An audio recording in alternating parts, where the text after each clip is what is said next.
So, you've heard it before, the system is rigged, we're victims of history, they won't let us rise, the usual line that they always use. But today, I'm going to challenge that, okay? I want to talk about black leadership, It's going to get a little uncomfortable, but it's time we talk about black leadership and why blacks are failing. So let's get into it. Let's get into the Marc Perspective.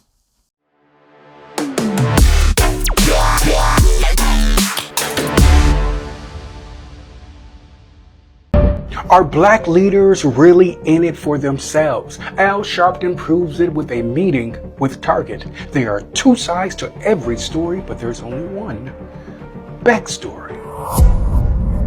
It's the day after Al Sharpton took a meeting with Target CEO Brian Cornell on behalf of all black people. It was a media frenzy outside his New York office. Al watched the chaotic scene unfold from his window. Without wasting time, he gathered his belongings, slipped quietly down the dim hallway, and made his way towards the rear exit in secret. Outside the door was a group of black protesters from the pro-black group Black AF. In the front of the pack was Andrew, their outspoken leader. He had no chill or patience for fake smiles, empty talk, or weak convictions. "Where are you going, Al?" "My car is this way." "In the alley, Mr. Sharpton?" "Email my office if you have any questions." "Questions? We have a statement. Stop speaking for us." "What did I do wrong?" "You met with Target CEO on our behalf. You don't represent all black people. You're a self-appointed advocate for the black community. Fuck out of here." Al straightened his body, prepared his answer like the cameras were watching. "I stand with the black community, and I am committed to working together for a better, brighter future for all. Keep your tired speech for a mother who's grieving her lost child. You don't understand it now, but talking to Target helps everybody. We never said you couldn't talk to Target. Just don't talk on our behalf." Al listened half-heartedly, the corner of his eye watching his car pull up. "And how do we know you're still not an informant for the FBI?" "That was a total misunderstanding. Caught in a blatant lie, and you still trying to gaslight." "Look, I know what black people need." "And what's that, Mr. Al?" "They need to be led by someone that understands the landscape of America. You talk a great game, but your follow-through is trash." Al pushed past the disgruntled group towards his car. "I've done more for black people than you'll ever know." "How? By making sure that food stamps increase? See, you need black struggle like oxygen. Black liberation will put you straight in the unemployment line." "Are we done? You're a crook just like Jesse Jackson, Eric Adams, and Obama." Al leaned back just a little, like the word Obama physically pushed him. "Sir, Obama was the greatest president of the last 20 years. Obama did absolutely nothing for black people, while Trump rewrote the rules. Profit for the powerful, rage for the faithless, permission to hate, and someone to blame. Obama was unfortunately handcuffed. He could have easily passed bills for voting rights and abortion, codifying them both. But he made a deal with the Republicans, trading Obamacare for silence. And we're supposed to clap for that? That's the best president of the 20th century?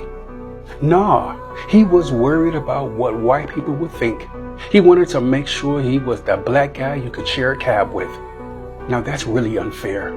In his first term, he had the House and Senate, Al. Andrew's words were more searing and aggressive. See, you two are what's wrong with the black leaders today. You too busy booking panels and podcasts to pull up to the community. And Al, how can you unbiasedly help the black community when you're still attached at the hip, Mr. MSNBC? I've been walking this path long before you ever found the trail.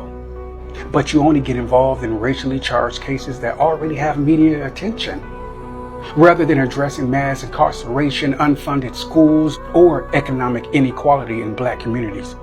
What do we call that? An opportunist, just like Black Lives Matter. Yeah, I said it. You got it all wrong. I faced the fire so you could feel the warmth, not the burn. Whatever. Our boycott of Target is permanent. Walmart is next, then Amazon, on site. We don't care about DEI. It doesn't benefit us anyway. We care about loyalty. They fucking lied. Al, you've cashed in on black trauma and pain the same way America always has. I'm sorry y'all feel that way, but this is a game. Look, I didn't build the system. I just learned to survive in it. Blame the architect, not the player. The protesters held their objections and began to listen. This isn't a group project, it's every person for themselves. Some of us just got the memo. There's the real Al Sharpton, a full-time brand, part-time activist. I'm sorry you feel that way. I gotta go. The Black AF group stood in silence as Al slithered up the alley. Then they delivered the final token of their gratitude. Reverend, it took us a minute, but we finally figured it out. We enjoyed the backdoor deal you made with Target to feature your nieces and nephews as the Black Hand models.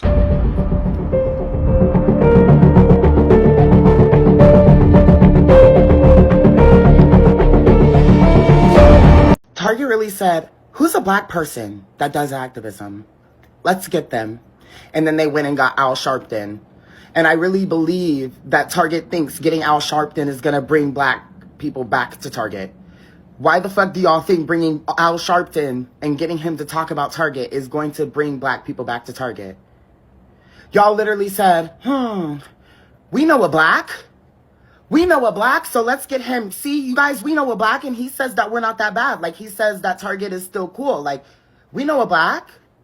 Baby, Target is over. Target's done. Al Sharpton isn't going to bring Target back for y'all. Like, I understand that now you guys see that what you did was fucked and you shouldn't have done it. But, like, at the end of the day, you already showed what it is. You were so excited to get rid of black people's shit out of Target. You were, like, too excited. So you already made up your decision. Bringing back Al Sharpton is not going to make us think, oh, yay, Target loves black people. It just makes me think you guys were like, oh, I know a black. And you guys went and got someone who's black who does activism in order to make us think that you guys are aligned with that, when you're clearly not. So Target, boo-hoo. Sucks for you. Like, I don't know what to tell you. Anyway, hope everyone else is having a great day. So it's so great to be back. I've been gone for a couple of days because I had a lot of things I needed to get done. But I'm glad to be back because I wanted to talk about black leadership. And this particular person I want to talk about is Al Sharpton. He calls himself a reverend, but I'm not really sure about that. I grew up in New York City during the rise of Al Sharpton. And trust me, when I was young, I thought Al Sharpton was fighting for black justice and all of that. And yet what Al Sharpton was really fighting for was himself.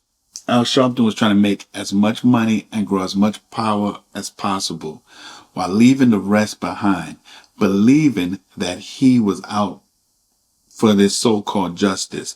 What he was really doing was dumbing us down, taking this role that Democrats was giving him. So I want to talk about some of the controversies, and I wrote them down here. I posted them up here so that I can talk about it. Some of the things that made Al Sharpton infamous. Okay. For instance, in 1987, there was the Tawana Brawley case. So Sharpton gained national attention. I mean, huge national attention when he represented Tawana Brawley and her rape allegations. I guess against some white men, including law enforcement. I mean, the story kept going on and on and on. The case was later proven false, and Sharpton refused to apologize, leading to a defamation lawsuit and lasting damage to his credibility. I mean, it wasn't really lasting because you see where he's at right now. I mean, he's a rock-socking mess, if you ask me.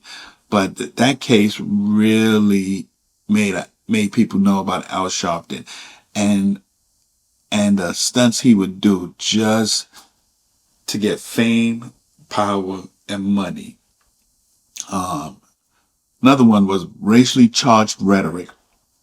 Over the years, Sharpton has been accused of making inflammatory and racially divisive remarks. Critics argue that his language has sometimes incited tension rather than healing, especially in high-profile cases involving race. This is true.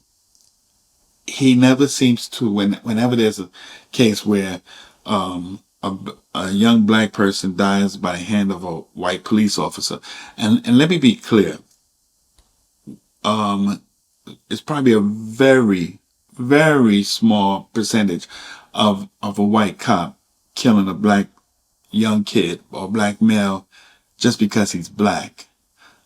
Majority of the time, black people, especially young black youths, they don't want to listen or follow instructions, comply with officers' instructions. Instead, they want to run, they want to hide things, they do stuff. You can't touch me. They take things overboard, and then that ends up in something happening. And then you get somebody like Al Sharpton, and you got these other nutcases out there. But I'm focused on Al Sharpton because he's been around for a very long time, and he still feels like he has the right to represent all blacks when he's actually representing himself. And so he'll take these cases, and then black people get out there and they act stupid, and he would find excuses. But then he would use these companies to negotiate a deal where I guess the National Action Network might be getting paid or something, where he claims he can quell the situation. It reminds me of the Rainbow Coalition and their little stunt. Also FBI informant allegations in the 80s. So Sharpton reportedly became an FBI informant after being caught in a drug sting operation. While he claimed his cooperation was aimed at curbing crack cocaine in black communities, others questioned the ethics and transparency of his involvement. I remember that because I remember watching the news, and when I was young, I rarely watched the news. But I remember watching the news and watching the video of Al Sharpton getting busted for trying to purchase crack cocaine. And so that was something that I remember. He should have been in jail, but instead he cut a deal, and then we don't know what happened. So I get the I get others questioning the ethics of and transparency of his involvement with the FBI. So I get it. Another one, financial scrutiny and tax issues. So Al Sharpton has faced multiple investigations into unpaid taxes and financial mismanagement within his organizations. In 2014, reports surfaced that he and his entities owed millions in back taxes, though he disputed the figures and claimed he was working to resolve them. From what I know, he still owed money. So how is he still running around while you got somebody like Wesley Snipes, who the judge said he was going to make an example out of, go to jail? When Wesley Snipes paid the taxes, I mean, he didn't pay them, but then when it came up, he paid them, and they still put him in jail. So help me understand that. Okay. And lastly, media influence versus activism. As a host on MSNBC and a frequent media figure, Sharpton has been criticized for blurring the lines between activism and entertainment. Some argue his dual role compromises journalistic integrity and turns serious issues into personal branding opportunities. This is true because Al Sharpton continues promoting his National Action Network on MSNBC. MSNBC don't seem to care. They're not holding him accountable. He continues promoting all kind of stuff instead of just talking about the news. He also is so left-leaning, so one-sided that you can't get anything fair because he is constantly staying on the left, and he's not in the middle where he can leave his viewers with the idea of like, what's right, what's wrong. Let us make those decisions. the news should not be doing that for us. So, you know, those are the things that bothered me about Al Sharpton. And I wanted to talk about that because it leads into his rhetoric, his so-called activism has led blacks to play the victim. And that needs to stop. I gotta say, I find it very ironic whenever black people play the victim card. Because if you actually take a look at it, the black people who are successful and they made it out the hood and they change their lives forever, whether it's monetarily or just being successful in general, they never ever played the victim card. They never ever complained. They never ever complained about systemic racism. They never blamed white America for their shortcomings. But, let's give them the benefit of the doubt, right? Let's say that they did blame America for their shortcomings. Let's say they did blame the system for being, you know, where they were at the time.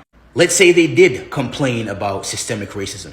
Let's say that they were discriminated against. Let's say that they were mistreated. Let's say that they were, in fact, called a Negro and a coon and, you know, they'll never amount to anything in life. You know what they did with that information and all that stuff that people were saying to them? They put all that stuff in the back of their mind. They put all that stuff on the back burner and said, you know what? I'm going to put my head down and I'm going to grind my way to the top until I am out of the situation that I am in currently and onto bigger and higher heights at some point in my life. Because, you know, there's one thing that black people in America need to understand, especially the younger generation. People like me, you know what I'm saying? Because I'm still very young myself. There is one important thing that you have to understand. Yes, there are going to be people who say things. Yes, there are going to be people who are racist. But guess what? I hate to break it to you. I don't make the rules. I just report them. Racism is going to forever be here. It's not going nowhere. It started way back whenever it started, and they abolished it in 1865, and it's still here. So it ain't going nowhere, bro. And that's a reality that young black Americans and black people need to understand.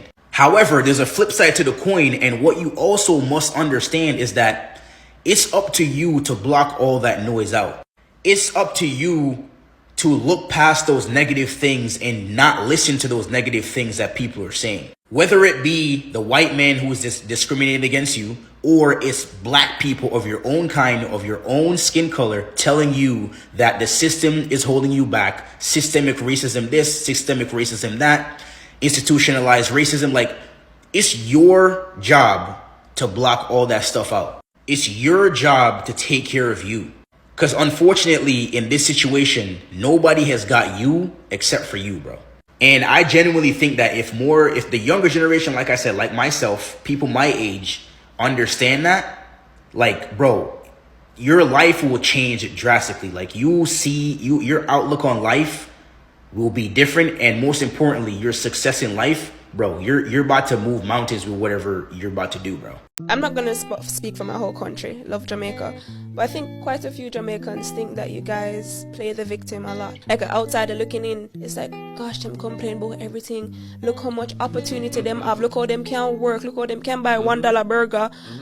And them over there complain. And that is how I was preconditioned, if I'm being totally honest. They're like, Shante, don't go over there and waste the opportunity. Don't go over there and start complaining. Work for your own, focus on that. So that's always been my mindset. We're so focused on just making it. I really want to emphasize that. But sometimes when you just are focused about, you're going to eat, you know, think say somebody a touch you. You know, think say, you know, I'm going to have the right temperature. I'm hungry. What y'all gonna do? Like, you just pause. Just to translate, she was talking about when when you're focused, when you're so hungry, you're not worried about, you know, who's doing this or that. You're just trying to eat. You just gotta get the food, put it down, put it in your mouth, and then get to work so you can go eat again, right? That's just to translate that, because I know some of y'all probably lost, you know, just want to clarify that. And we'll have subtitles if needs be, right, Daniel? No, you got me. I'm right here. It is our job, or it's everybody's job, to be able to grow up and be able to see through other lenses and other perspectives without having to live that experience. I know, get it. And I think a lot of Jamaicans don't get that because they have never been here and they don't live the life of a black American. That's what they mean by we're victim-minded and we're entitled as black people. We can insult everybody else openly and freely. We come in people's establishments loud. We are some of the most disrespectful people known to humankind on earth, because in any other places they would dispel us. But our excuse is we've been through so much. We ain't been through shit. Who is we? They, the nigga, have been through shit. The nigga ain't been through nothing. He got free education. He got to go skating. He got to say F you white people. He got to talk back to the police. The nigga never had that. But you don't think that still affects us today? Okay, so what did your grandparents go through that affected you that you don't know nothing about? My grandma picked cotton in South Carolina. How did that affect you? It did. There you go. So how can you say what the slaves went through affected you? The things that affect you are not from 400 years ago. It's at least to your grandmother or your great-grandparents. So have you went and sat down to your bloodline and your lineage, your mama and father, your grandmother, grandfather, on both sides, mother and father side. If you ain't done that, don't tell me shit about what a slave went through when you don't know your father's mother. That's a cop-out and an excuse for detrimental behavior that we accept and promote and clap for. So I hope you guys understand that. And this is not me coming down on blacks or so forth, but sometimes you have to be honest and to describe what's going on in America today. And with these black leaders, and like I said, I'm focusing, and there's a lot. There's the Mark Lamont Hill, the Roland Martins, the ones in Congress, the Congressional Black Caucus. They're enriching themselves. They're doing nothing. You have all these people that come out and always want to represent, and they do nothing. Okay. So as you know, I take down stats and then I put it up and I like to look at it. So let's talk about a few things, and I'll show you why blacks play the victim. So college readiness. So 61% of black ACT takers meet none of the college benchmarks. That is serious. That's not a laughing matter. That is serious. 61% of black ACT takers meet none of the college benchmarks. So when we talk about blacks wanting to go to these Ivy League schools or the top-notch like USC or Stanford, these schools that's top-notch, they look at, I guess, the ones who take the ACT, black students who took the ACT test, and they determined that they probably cannot handle the curriculum. Just like Harvard, they can, but when you had affirmative action, they were just throwing them in there, and these blacks were failing because, remind you, there was a small percentage of blacks that made it through Harvard, but you had a lot that went in through affirmative action and failed because they could not keep up with the curriculum. Okay? It is very serious. And this is why black leaders come out here crying this racism stuff and wanting these institutions to decrease the test standards so that more blacks can get in. But that's a slap in the face to blacks because it tells the companies and so forth, these institutions, that we're dumb, that we cannot keep up. So I'd rather keep it at a strong pace because if I can pass it, that means that I am able, just like assessments. I don't believe the assessments should be for internally because I think that if you work hard and you show your progress in the company, you should be promoted based off of that, especially when you're a performance-based company. If you're external, then I need to know that I'm going to hire somebody that can keep up. And that's where assessments come in so that we can get a clear idea of where that individual stands. And then we can decide. So that is very important. That's why the ACT tests are very important because it lets institutions know where you stand. Okay, poverty. Black Americans are overrepresented at 20.1% in poverty. Once again, that's very serious. We are 13% in population, but we represent 20.1% in poverty. Okay, and to me, that has nothing to do with white supremacy. That's us. wealth. Home ownership and net worth lag dramatically behind white households.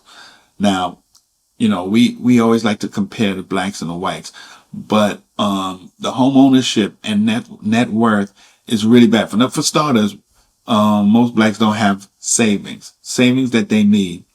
Second, we like to spend like drunken sailors. We'll spend our money on all kind of stuff because we love materialistic things. Okay, if there was a pair of jeans called High, and then there's a pair of jeans, Gucci or something like that, we want to wear the Gucci. And maybe the jeans that just says High, no frills, whatever, is probably better quality than the Gucci jeans. We just want the name because it says Gucci, and we'll spend that $300-400 and make just so that we could wear those jeans and be broke. We'll buy expensive cars. We want to be driving the Mercedes-Benz and the BMW, and we'll pull up right into the projects. Okay? I have a house. I have a huge house, a very beautiful house. Okay? And I drive a Honda Accord. Mind you, it's fully loaded. I mean, all the bells and whistles. But I don't need a Mercedes-Benz. I don't need a Jaguar. I don't need these fancy, expensive cars. I look at my budget. This is why I reestablished myself. Built my credit to credit worthiness. Okay? And realize what I'm spending and what I'm not spending. That's why I have a net worth. And I'm just being honest, okay? Because I had to, and I didn't get a net worth, a nice net worth because of just pure luck or screaming, "Oh, white man, stop it, help me." No, I sat down, I started my own little company. It's called Knapsack. I was able to sell that. Got a nice little profit off of it. Really nice profit. And now I put that aside, and now I live to enjoy life. I like to still do things, I like to still work because I'll get bored. I'll kill myself if I don't do something. But that's me. And I didn't cry racism or oppression. Whenever I get knocked down, I get back up and I just go, move on. You get knocked down, don't let anybody hold you back. You just keep pushing. And you'll always make it in life. But the minute you sit down and play victim and boo-hoo, whining and crying, you're going to fail. Okay? Now, I want to call out people like Al Sharpton, these leadership stuff. So a lot of them, I wrote this down, empty rhetoric. So many black leaders like Al Sharpton speak at problems, but don't build lasting solutions. So you'll always notice, you'll see them on the news, you'll see them they're always talking about this and that and just going on that particular subject. But do they ever sit down and say, this is what needs to be done? This is what we need to do. They never do. You know why? Because they need to keep you in that stage. Because how is they going to make money? If we sat down today and said, enough is enough, we want to work with white people, we want to work with everybody, and this is going to be a unified country, and we just moved our life like that, Al Sharpton be flipping burgers. Because what do we need them for? What will we need them? Okay? Performative activism. So flashy protests and hashtags, but few tangible wins. Think about it. Al Sharpton holds once a year in his National Action Network. All these people come in, they donate money, and then they talk about issues. It looks great, flashy, nice, but it solves nothing because there's no solutions. There's no tangible wins. It's just all rhetoric. Okay. And that's what they like to do. Okay. Victim framing. Constant references to oppression without offering agency. So somebody like Oprah Winfrey, I remember sitting down in her $1 million mansion, dressed in white in a nice little living room, talking to other people, I guess in like some type of Zoom or something, talking about being oppressed. Please, Oprah, please tell me whenever you were oppressed. You're a billionaire and you're talking to other people about being oppressed. It's laughable. Okay. So this is what happens, and then black people take it and they believe it. And then what they do is, because they're playing they're in their victim mode mentality, they then go ahead and feel like, I can't succeed. I won't be able to start a business. I won't do it. Okay. And then when they do, they call it black owned, black churches. Stop that. You're a business person. Just open up a restaurant. Just run a business. Stop calling things like black owned. What does that mean? That it's black owned, so it's much better. It's black owned, so black people are going to see it like, oh, I'm going to the black owned. No. Because the majority of you guys have a lot of attitudes. You go in, if the steak isn't done well, y'all want to get attitudes. You know? Get angry. Talk about, the list goes on. So quit it with the black owned. It's really stupid. Protectionism. Defending failure under the guise of racial solidarity. So George Floyd was praised. He was praised as he was martyred. He was like the best thing since sliced bread. George Floyd was a criminal, a drug addict, bust into a lady's home with his friends and assaulted her and robbed her. Okay, George Floyd was no innocent person. Mike Brown was no innocent person. Okay? And I'm still on the fence with Trayvon Martin. I don't have enough facts on that, but I need to find out. But the way that now everything is coming out, it seems like Trayvon Martin. Don't get me wrong. George Zimmerman he was the wrong person to have, but it sounded like Trayvon Martin was no, peaches and cream. Okay. But we tend to praise failure. Kids failing, oh, it's because of racism. My son can't read at grade level. Oh, it's the teacher's fault. That's us. We praise failure. So, that's one of the things I want to talk about. I also want to talk about that slave mentality versus success mindset. Slave mentality is dependency on external validation and rescue, framing progress as an exception rather than a norm, and preserving trauma as identity. That's slave mentality, okay? Success mindset is ownership of outcomes, strategic risk taken in discomfort, building institutions, not just brands. See, those are the two difference. And when we get out of that slave mentality, keeping the trauma that we know nothing about, mind you, we know nothing about. We weren't slaves. I wasn't a slave. I grew up free. I grew up where I can vote. I can go where I want to go. I can say what I want to say. Charleston White was right. Black people sit up here, they curse the police out. They use racist slurs towards white people and get away with it. And get away with it. So, something has to be done. It's really sad what's going on right now. And people like Al Sharpton is the cause, but it doesn't have to be effect. Okay? Here's the cause. We can make the change if we start using this and stop using this. Okay? We want to get emotional about everything. And then we do the wrong things. We make bad choices. Let's start making good choices. Okay? The Reverend Al Sharpton is denying reports that he was an FBI informant. Documents on the Smoking Gun website show that Sharpton recorded conversations with New York crime bosses during the 1980s. He reportedly was known as confidential informant number 7. But Sharpton says he was a victim. He says he called the FBI after he was threatened. Sharpton admitted recording some conversations, but said he was never told he was an informant. So I played that little video about Al Sharpton being an FBI informant, which he says he denies, but, a lot of questions that need to be asked. So I talk about these black leaders because I feel like they have been playing us since the 60s. Think about it. Margaret Sanger was using black preachers who are black, who preached at predominantly black churches. And they use them to promote eugenics, abortions, which up to now they still do.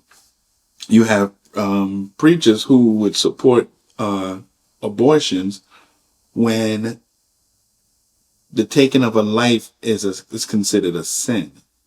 So it baffles me that, these preachers and so forth would fall into the trap. But I digress. These black leaders are, they're just destroying America's way of life, if you ask me, because what they're doing is they're creating this divisive society where it's always blacks versus whites, income inequality, oppression. It's all this stuff. And it never seems to work out for blacks because we're always at the bottom and we want everything to be easy for us. Make assessments easier, make the ACT much easier for blacks so that then blacks will say, I passed. I mean, what do we want? So we don't put our best foot forward. We want everybody else to put our best foot forward. Okay? And it has to stop. And we need to hold these leaders accountable and also ourselves because we are failing. Okay? And don't believe this thing where they're saying that black population is going to be big. What they're doing is because minorities are going to be big, that they're going along with that. But if you break it down from Hispanics, Asian, blacks will be at the bottom because the Asian Americans will surpass us. They'll be 14% in population. Hispanics will be 20 something, and I think whites will be 40 something percent. So don't believe everything because they're not being honest with you. Right now on this show, I am very honest with you.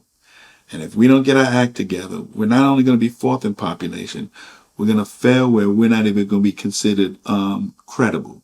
They're not going to take us serious. They're not even going to care for our votes. So all that fighting for your votes, you're going to go to the booth and they don't really care. So please, mark my words. Stand up against these black leaders who are playing you and start doing right. Please make sure you like, subscribe, and share this channel. Let's get a lot of people joining, and I will see you soon, okay? I have to get ready to head out. Peace.